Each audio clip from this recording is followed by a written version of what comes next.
IPL এর group পর্বের খেলা শেষ, এবার শুরু প্লে অফের খেলা। হায়দ্রাবাদের অভিষেক শর্মা ভেঙে দিল কোহলির 8 বছরের পুরনো রেকর্ড। নমস্কার, আমি প্রীতিশ আপনাদের স্বাগত জানাই ক্রিকেট স্ট্র্যাটেজিতে। আরসিবি ভার্সেস সিএসকে ম্যাচের পর ঠিক হয়ে গেছিল কোন চারটি দল প্লে অফে উঠেছে, কিন্তু কোন দলটি সেকেন্ড পজিশন হোল্ড করবে সেটি ঠিক হলো রবিবারের ম্যাচে। সানরাইজ হায়দ্রাবাদ তাদের ঘরের মাঠে পাঞ্জাব কিংসকে 4 উইকেটে হারিয়ে দিল এবং কলকাতা ভার্সেস রাজস্থানের ম্যাচটি বৃষ্টির জন্য ভেস্তে যাওয়ায় হায়দ্রাবাদ দ্বিতীয় স্থান দখল করলো। পাঞ্জাব প্রথমে ব্যাট করে 214 রান করেছিল, সর্বোচ্চ স্কোর করেছিলেন সিমরান সিং, তিনি করেছিলেন 71। তার জবাবে 19 ওভার 1 বলে 215 রান করে ফেললো হায়দ্রাবাদ। 28 বলে 66 রান করে অভিষেক শর্মা হয়ে যায় প্লেয়ার অফ দ্য ম্যাচ। এই ম্যাচটিতে তিনি 5টি 6 মারেন, আর তারই সুবাদে হাইয়েস্ট ছক্কা হয়ে যায় তার 41টি। 2016 সালে বিরাট কোহলি সর্বোচ্চ 6 মেরেছিলেন, তিনি মেরেছিলেন 38টি। তাই কিং কোহলির 6-এর রেকর্ড ভেঙে দিল অভিষেক শর্মা। এবার আসি প্লে অফে কোন দলের সঙ্গে কোন দলের খেলা হবে আর কারাই বা ফাইনালে উঠতে পারে, সেই আলোচনা করার আগে যদি ভিডিওটি ভালো লাগে তো লাইক করুন, চ্যানেলটি সাবস্ক্রাইব করতে মোটেই ভুলবেন না।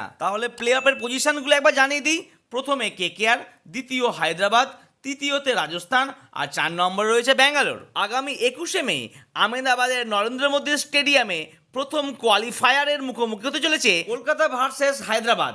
যে দল জিতবে সরাসরি ফাইনালে জায়গা করে নেবে। ঠিক তার পর দিন অর্থাৎ 22শে মে একই স্টেডিয়ামে মুখোমুখি হবে Rajasthan Royals versus Royal Challengers Bengaluru. হারলেই বিদায়, জিতলে দ্বিতীয় কোয়ালিফায়ারে খেলার সুযোগ পাবে। প্রথম কোয়ালিফায়ারে হেরে যাওয়া দল এবং এলিমিনেটরে জয়ী দল 24শে মে চেন্নাইতে দ্বিতীয় কোয়ালিফায়ারে মুখোমুখি হবে। অবশেষে আইপিএল এর অন্তিম ম্যাচ আগামী 26শে মে ফাইনাল হবে চেন্নাইতে। সেখানে প্রথম কোয়ালিফায়ারের জয়ী দল বনাম দ্বিতীয় কোয়ালিফায়ারের জয়ী দল। তো বন্ধুরা, আপনাদের মতে 2024-এর আইপিএল এর ফাইনাল কোন কোন দল খেলবে ঝটপট জানিয়ে দিন আমাকে।